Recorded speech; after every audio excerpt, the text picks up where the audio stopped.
Assalamualaikum warahmatullahi wabarakatuh. Waalaikumsalam. Baik ibu-ibu, bapak-bapak yang hadir pada pertemuan hari ini, kita akan membahas pada pertemuan kali ini akan membahas tentang permasalahan tentang stunting. Ya. Baik, sebelum saya buka ke permasalahan, saya ucapkan banyak terima kasih pada ibu-ibu semua yang sudah bisa hadir pada pertemuan pada hari ini. Mudah-mudahan kita semua diberikan kesehatan. Baik ibu, gimana kabarnya bu? Alhamdulillah sehat. Terima kasih. Alhamdulillah ibu-ibu semua sehat ya. Gimana kabar keluarga bu? Sehat semua? Alhamdulillah. Baik. Pada hari ini kita akan melaksanakan pertemuan dan akan sedikit membahas tentang stunting ya. Ibu di sini pernah tidak mendengar kata stunting bu? Pernah. Nah, kalau stunting itu apa bu? Anak yang kurang gizi. Anak yang kurang gizi. Baik, terima kasih Ibu Ida. Ya, terima kasih jawabannya. Ini stunting di sini tadi anak yang kurang gizi. Nah, sebenarnya itu belum tepat ya. Stunting di sini bu, ya. Stunting yang banyak digembor-gemborkan di sini adalah bukan penyakit sebenarnya, tapi permasalahan ini dimulai dari masa bayi semenjak dikandung atau masa dalam janin ya. Jadi akibatnya itu sesudahnya lahir, stunting di sini tumbuhnya perkembangan anak yang beda di masa usia dengan yang lainnya. Jadi kalau yang lainnya usia misalkan 3 tahun, tingginya berapa senti ya, ukurannya, terus bobotnya. Nah, yang disebut stunting itu rata-rata tumbuh kembangnya itu di bawah rata-rata umur standarnya. Nah, itulah stunting bu ya. Nah, banyak kendala tentang stunting ibu-ibu ya. Ibu tahu tidak gejala-gejala ataupun yang menyebabkan stunting terjadi? Panas, terus ada lagi bu? Kurang makanan. Ada lagi?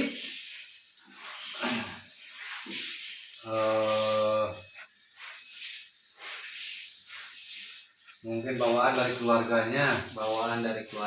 Nah, ibu-ibu, kendala-kendala stunting di sini ya itu bermula dari usia anak masa dalam kandungan ya.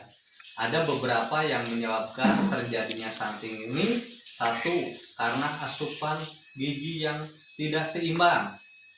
Kedua, ibu hamil yang jarang melaksanakan imunisasi. Yang ketiga, tidak mengkonsumsi tablet tambah darah ataupun TTD ya. Yang keempat, itu jarang melakukan stimulasi ya, stimulasi pada janin. Nah, terus ada lagi BAB atau BAK yang sembarangan. Ini juga jadi penyakit bu. Nah, di sini kalau BAB dan BAK itu sering dilaksanakan ataupun sering dilakukan oleh masyarakat akan menimbulkan penyakit karena tidak terciptanya jamban sehat ya. Nah, di sini apakah ibu-ibu mau ya di sini warga di sini ada yang terkena stunting? Tidak. Nah, jadi di sini ibu-ibu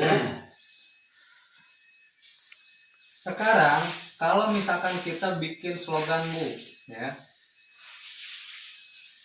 bikin slogan kalau misalkan mau stunting atau tidak? Tidak. Nah, tidak ya. Stunting misalkan no ya. Jadi Kalau misalkan ada kata something, No. no ya. Kalau misalkan tidak mau seperti itu, berarti ibu-ibu harus menjalankan beberapa yang tadi sudah saya sampaikan. Yang pertama, ini tentang imunisasi. Kedua, tablet tambah darah. Ya. Yang ketiga, itu tentang stimulasi. Stimulasi itu banyak, Bu. Di masa kandungan, ibu harus sering mengajak berbicara pada janin dengan mengusap-ngusap sambil mengajak bicara, ya. Itu tujuan dari stimulasi itu adalah merangsang otak, ya, merangsang otak dari janin sampai nanti kalau anak sudah melahirkan atau sudah dilahirkan, tetap harus diberikan stimulasi sampai anak usia 6 tahun itu sudah terus dikasih stimulasi. Untuk apa? Menjaga stunting. Nah, jadi di sini faktor-faktor yang mengakibatkan stunting itu ada istilah 3G, ya. 3G di sini adalah gagal kembang, gagal tumbuh, dan gagal metabolisme. Nah, gagal tumbuh otomatis di sini ibu-ibu anak ini tumbuhnya berkurang atau tinggi badannya ataupun berkembangnya itu beda dari usia anak yang lainnya. Nah, itu gagal tumbuh, ya. Gagal berkembang, nah di sini dari posturnya, ya. Dan gagal metabolisme itu dari masalah pencernaan, ya. Ini asupan dari gizi seimbangnya, Ibu. Nah, akibatnya stunting di sini, Bu, ini berpengaruh bukan dari ibu saja, tapi faktor keluarga juga itu sangat berpengaruh. Ibu punya suami, ya. Sering tidak suami ibu memberikan stimulasi. Contoh misalkan suka mengelus-ngelus perut ibu waktu sedang hamil, ya. Kalau sudah lahir suka mengajak bicara atau tidak sama anak ataupun bayi. Contoh, ya. Stimulasi pada anak 0 sampai 6 bulan itu digendong di sini, Bu, ya. Sambil ditatap. Nah, inilah, ya. Ini stimulasi anak melihat ibunya, kasih sayang ibunya, ya. Nah, di sini ibu dan keluarga yang lain harus mensejahterakan anak, Bu, ya.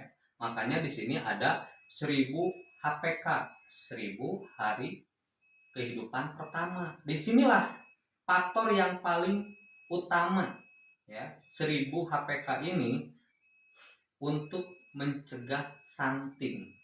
Nah, jadi mari kita sama-sama untuk mencegah stunting ini. Ibu dan keluarga harus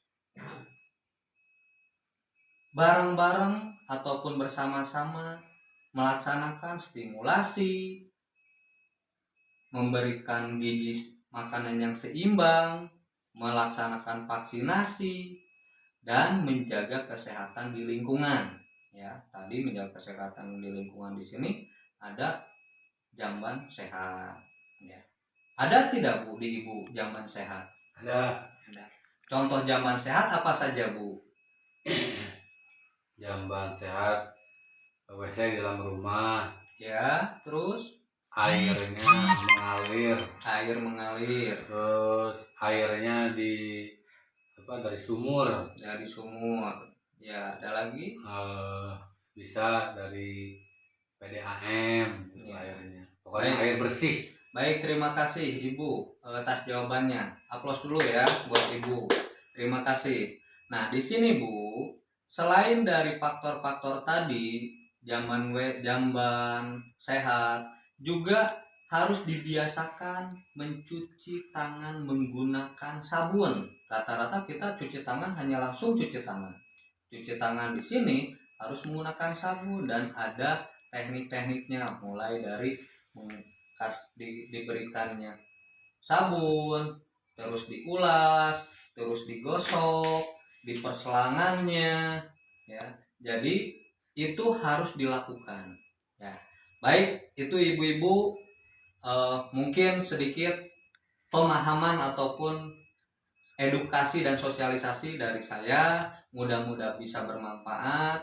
Semoga apa yang sudah saya sampaikan bisa bermanfaat buat semua. Amin. Stop stunting ya. No. Berikan gizi seimbang pada keluarga. Terima kasih atas waktunya. Di Topik Hidayah. Assalamualaikum warahmatullahi wabarakatuh. Waalaikumsalam. Tuh.